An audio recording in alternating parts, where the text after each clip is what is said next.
Hi. Nice to meet you. How are you doing? Good. Dr. Pavlo is a police psychologist and an expert in interrogation. Have you started the drip yet? We would like to start with the amount of 1 milligram. Dr. Pavlo's objective was to get me to admit to certain information. 1, that my sister's name is Melissa, and 2, that my job is hosting Minefield and Vsauce. My objective?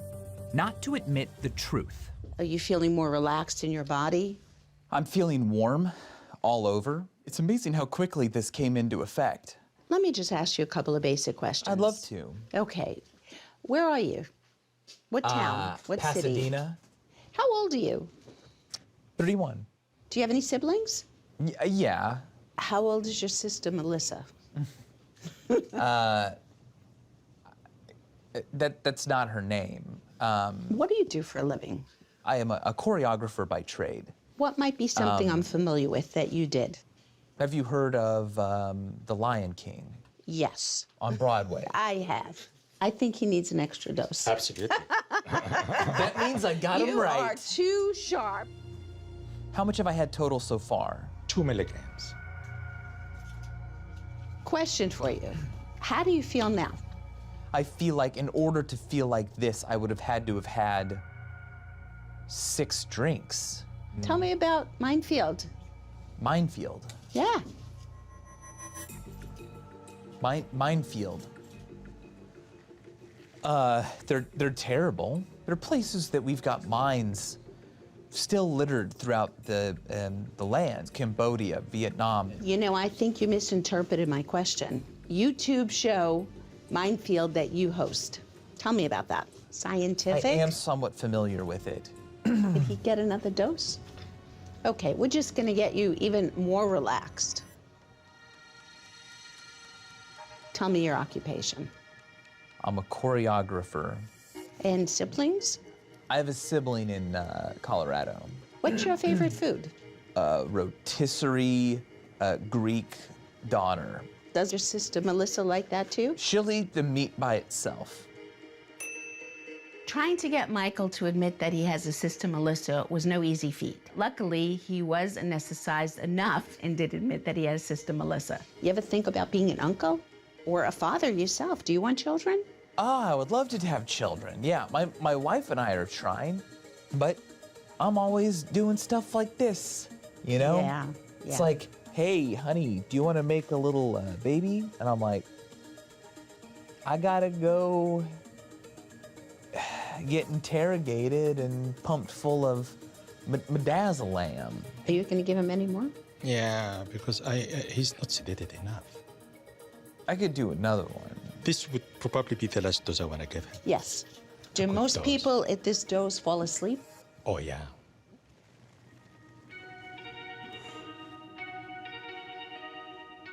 How you doing, Michael?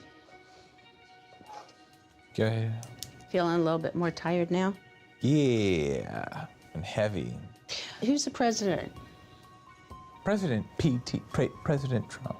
President Trump. Where are we? What city are we in? Yo, Pasadena. Which show do you like to do more, Minefield or Vsauce? Which one do you enjoy more? Vsauce? Yeah. Why? Because they can be whatever I want them to be, and there's no executive in control. By the way, my eyes were closed, weren't they? Uh-huh. And I didn't realize that you were still a real person asking me questions. I think had it not have been for the drug, there's no way he would have admitted anything. Before, you were pretending to be a choreographer, weren't you?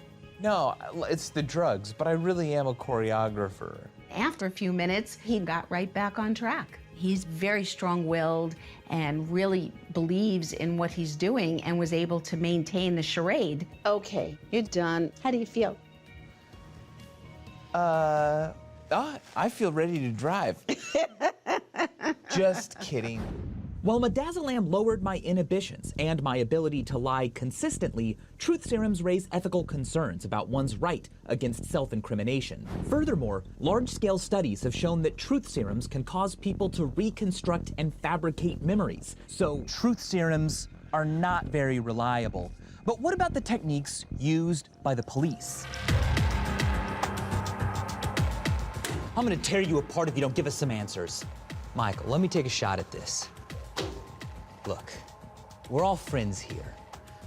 If I was in your shoes, I'd probably do the same thing. You're being too easy on this scum. Your fingerprints are all over the crime scene. You make me sick. Michael, if you get him too scared, he'll shut down. We only want to scare him enough. That's right. And after I do that, he's gonna give you relief. And then we'll do that over and over and over again. You're gonna be taken on an emotional roller coaster that will deplete the finite cognitive resources you'll need to keep withholding information.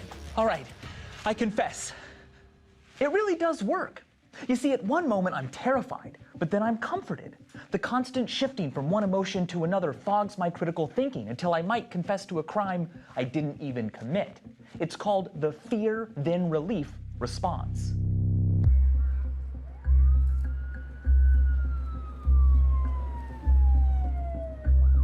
The good cop, bad cop method of interrogation evolved out of a psychological manipulation procedure called the Reid technique, developed in the 1950s and used broadly by police departments since the 1970s. Now, under the Reid technique, interrogators first assess whether a suspect is withholding the truth. If they think the suspect is lying, interrogators then move to the second stage, in which they seek a confession. Now, critics of the Reid technique say that the first phase isn't reliable enough, and that often someone who is completely innocent makes it to the second stage, where it's assumed they're guilty and police begin seeking a confession. And they often get it. But why would anyone falsely confess? Well, to find out, I decided to learn how to make someone confess to a crime they didn't commit.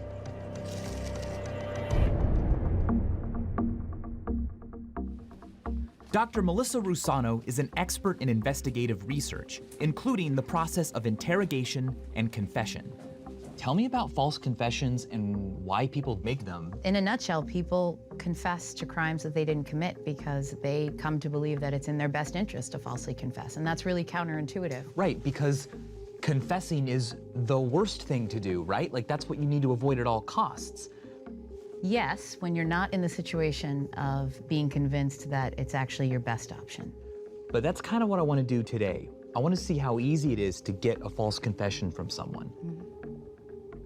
How do I do that? One way is minimization techniques. You've got to get them to believe that their best option out of this situation to make this end is to confess. You can say, look, I really think it's in your best interest to cooperate. There are other techniques as well, like maximization. Right? Okay. So they have to believe that if they don't confess, things are going to be worse, that the punishment will likely be more severe, and so their best option in the moment is to confess to you. One other technique is befriending them, where you're lulling the suspect into a false sense of security, to trust you. Now, what about making a deal? So police officers are not allowed to make explicit offers of leniency or a deal, so you cannot make any promises. But you can say, look, I really think it's in your best interest to cooperate. You don't have to explicitly say something for the message to be communicated. With all these tools in mind, I was ready to try to get a false confession. All right. Our subjects answered our online ad offering $75 to test a new logic exam for an educational institution. They didn't realize that the institution was fake, and the other participants taking the test were actually actors working for us. Is a pretty standard release form. Before the test, participants signed a document stating that they would be under breach of contract if they cheated on the test. When you work on the individual questions, it's very important that you work alone.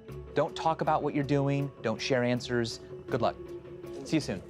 The subjects didn't know that there were several hidden cameras around, and that we were watching everything unfold from another room. During the testing, the participants and our actors did not share information. At no time did cheating take place. I'm gonna collect these and put them in the database, and I'll be right back to start the next phase. Okay, guys? Thank you. Thank you. I wore an earpiece so that Melissa could guide me during the entire process. A few minutes later, it was time to set up a false accusation. So we actually might have a problem. I'll need to speak to each of you separately.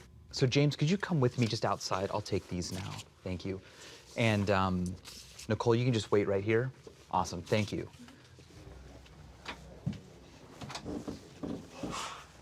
You got to give him enough time to plausibly be talking Believe that I'm to talking to and Dane. calling the director.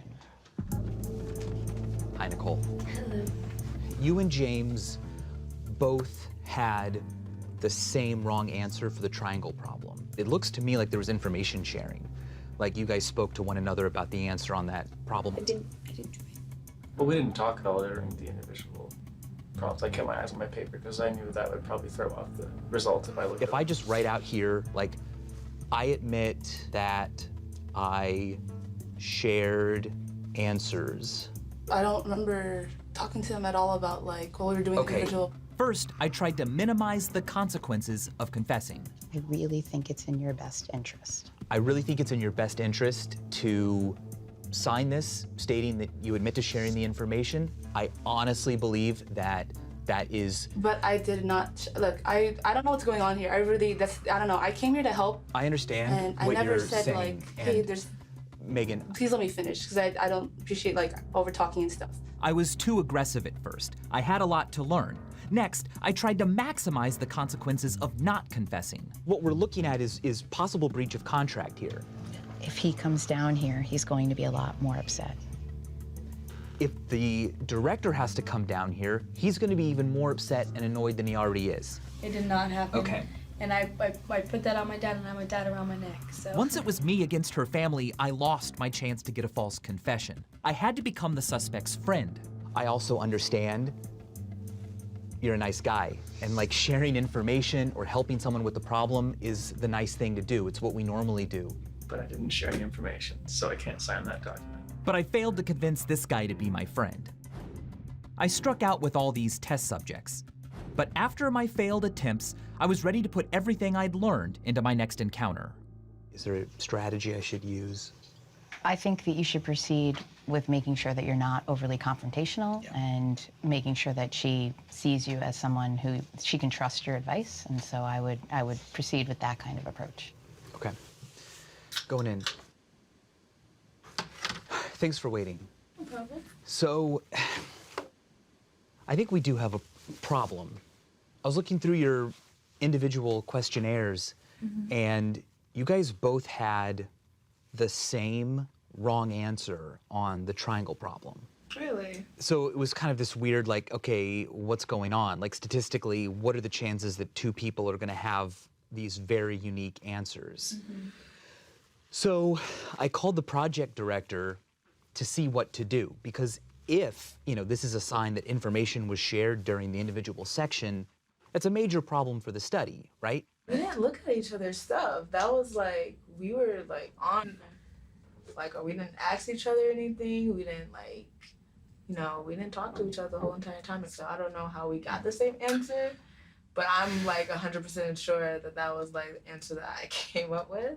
Deja was resolute about her innocence, but I was about to maximize the consequences of cheating should she not cooperate.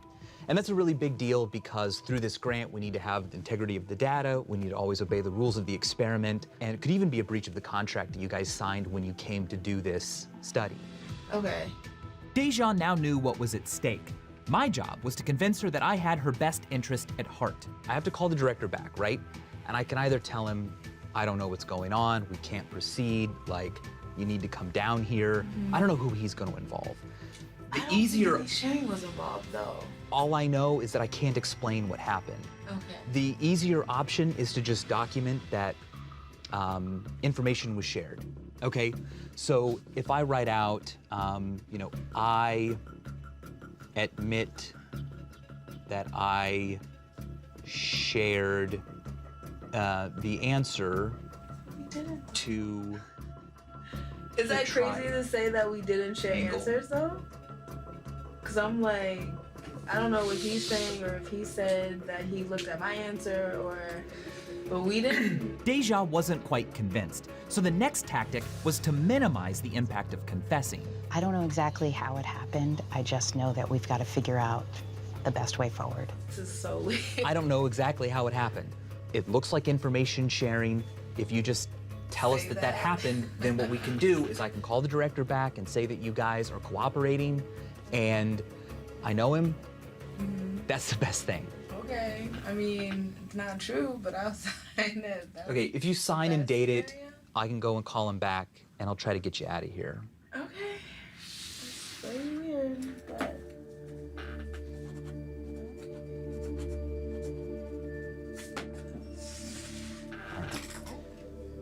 Thank you very much, Deja. I'll be right back. Thanks for your patience. No problem.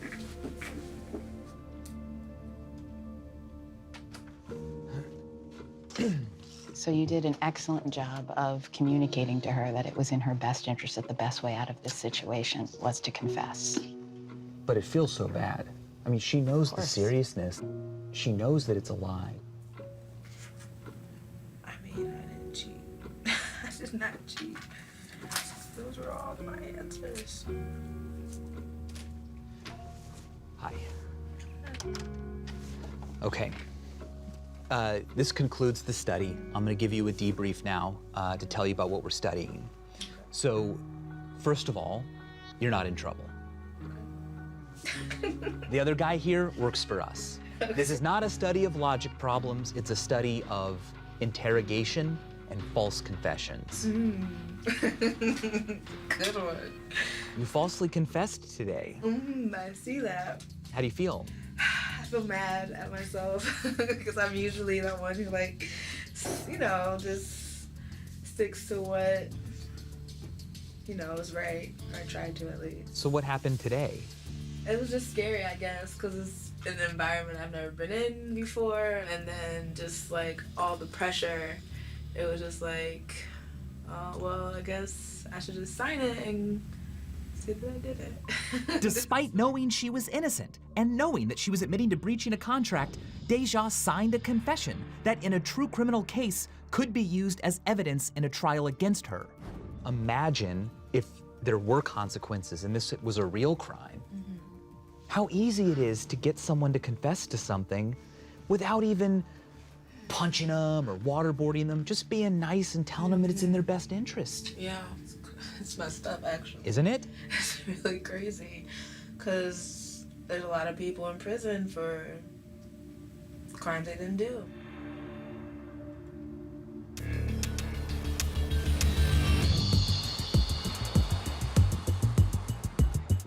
The Innocence Project, an organization dedicated to uncovering miscarriages of justice, estimates that 20,000 people are currently falsely imprisoned in the US. The number one cause is faulty eyewitness testimony, and the number two cause?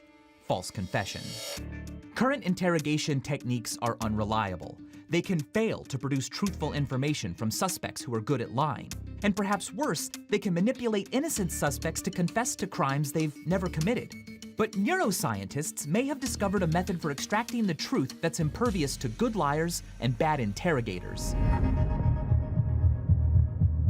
Dr. Peter Rosenfeld and his team at Northwestern University, including PhD candidate Ann Ward, have developed a high-tech method for lie detection. But you guys brought with you today a P300-based concealed information test. How does that work, and how is it different than a polygraph or traditional verbal-only interrogation techniques? Well, we're looking at physiological responses of the brain in response to information that's presented. And if the information is meaningful, like the murder weapon that a guilty person used, he will recognize it, and there's a brain signature to it. And so the machine that we brought with us is basically an EEG machine. So the way my brain, your brain, all of our brains respond to things that are meaningful that we recognize is different than the way it responds to novel, meaningless things. Right. Has this been used in a court? Has it been used by a prosecution? Not in court. There are some Fifth Amendment issues as far as betraying yourself based on your brainwaves, but you could use it for witnesses, or you could use it within companies that are already using polygraph methods. Okay, well, I'm excited to see this in action. I'm gonna step out. You guys are gonna prepare the first test. Okay. Excellent. All right, see you soon. Okay, we're ready for the test. Thank you for joining me. Hannah from Vsauce, Rin from Corridor Digital. So one of us today is going to be a thief. Per Dr. Rosenfeld's instructions, we randomly determined who would be the thief by seeing whoever drew the green chip. 3, 2, 1. Hannah's the thief. Oh my God, I knew it. So Hannah, Okay. go on in, look at the item. In this real-world scenario designed by Dr. Rosenfeld, the designated thief actually takes the item, handles it, and gets a good look at it.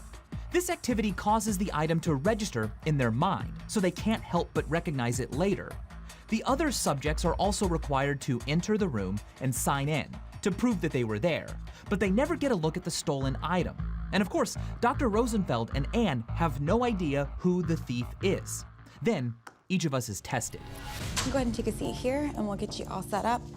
Basically, I'm just gonna put a couple electrodes behind your ears and a couple on your face, and then the EEG cap on your head. What you're gonna do is you're gonna use these two mice in front of you to respond to the images that you see on the screen. So you'll see an image, a string of numbers, an image, a string of numbers.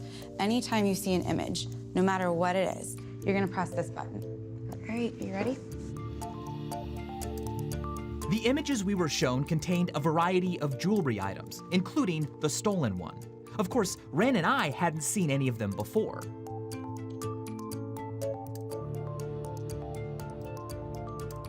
Hannah didn't consciously react to any of them, but would her brainwaves reveal the one item she recognized? It was time for the results. So here we are. Have you reached a conclusion? Well, based on what we know, and we know that the stolen item was a watch, and so we looked at the brain waves in response to the watch in comparison to the brain waves in response to other things.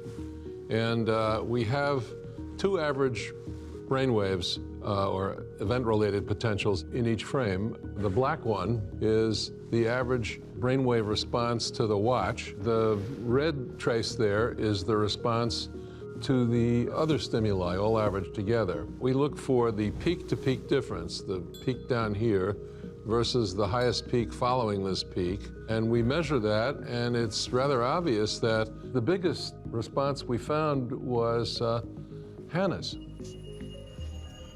Wow. An interesting thing, Michael, is that you had a special response to the watch in comparison to the other items that would suggest that there's something special about that stimulus, the watch, that is meaningful to you, is it? I collect watches. I have about 40 or 50 of them. But Hannah might not have that kind of excuse. I don't have that many watches. And out of the three of you, she definitely has the biggest response. So off to jail. The P300 concealed information test correctly identified which one of us was a thief. But in this next test, I will be the only suspect, and they will know that I've stolen something. But the question will be, what did I steal? Inside this room are 7 boxes, and inside those boxes are 7 different items that I've never seen. My task is to open only one box at random and steal that item. All right, we've got a camouflage hat. And that's not all. During this next test, I will be implementing countermeasures to try to outsmart the test. I will think a very strong thought every time something comes up that's irrelevant. Will that enable me to create brainwaves powerful and dramatic enough to not be distinguishable from my response to the actual item I'm trying to conceal? Anne. Hello, welcome back. I committed a crime. Wish me luck, because this time there will be punishments, like in the real world, where getting caught in a lie can have consequences. And my friend, Adam Savage, was happy to advise me on my punishment. Adam. Michael.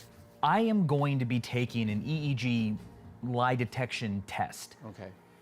If I lose, there need to be stakes, okay? Yeah. Naturally, I thought of Chinese water torture, which, as you know from personal experience, is when someone is restrained while water is dripped on their forehead. And then right after that, I thought, I know just the guy to talk to about this. Okay. Because I want it to be actually something that I'm fearing and dreading. So, yeah, we did an episode on Chinese water torture on Mythbusters. And the creepiest thing that happened after we did this episode was that I got an email from someone from a throwaway account. He said, we found that randomizing when the drops occurred was incredibly effective. That anything that happens on a regular periodicity can become a type of meditation, and you can then tune it out. If you couldn't predict it, he said, we found we were able to induce a psychotic break within 20 hours. It sounds like the stakes that I won. All right. Thanks. You're welcome, sir. So now, under the threat of Chinese water torture, I was extra motivated to beat the lie detector. All right, that is it. I was trying to think about all kinds of frightening scenarios. I was trying to tense up, make sure I was really uncomfortable the way I was sitting. Well, for most tests, that would work. But we will take a look at this data and see Yes, we what will. it shows. Wow, okay. I don't think they're going to be able to figure out what item I stole. I really kept my mind active. I was going crazy with countermeasures. I was sitting uncomfortably. I was thinking about all kinds of really crazy things. I was thinking about, like, what if I have diarrhea right now? How would that feel? And how do I hold it back? And maybe I do have diarrhea. All these things that were sort of physical in nature as well. I thought a lot about death and dying and being dismembered. And if they can get it right, I would probably blame witchcraft as well as science. Wallace, I would say that's it. Yeah. Okay. We're ready to give him our best guess. Hello. Hi. You guys ready? Yep. Let me ask you this. First of all, how confident do you feel? Pretty confident. What did I take? Camo hat. Camo hat. Camo hat. Yeah.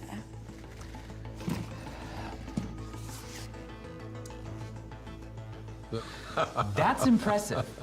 Did you see any evidence of countermeasures being used? Not something I would swear to. Even while I was doing the test, I thought, you know what? I'm reacting too quickly to the actual item.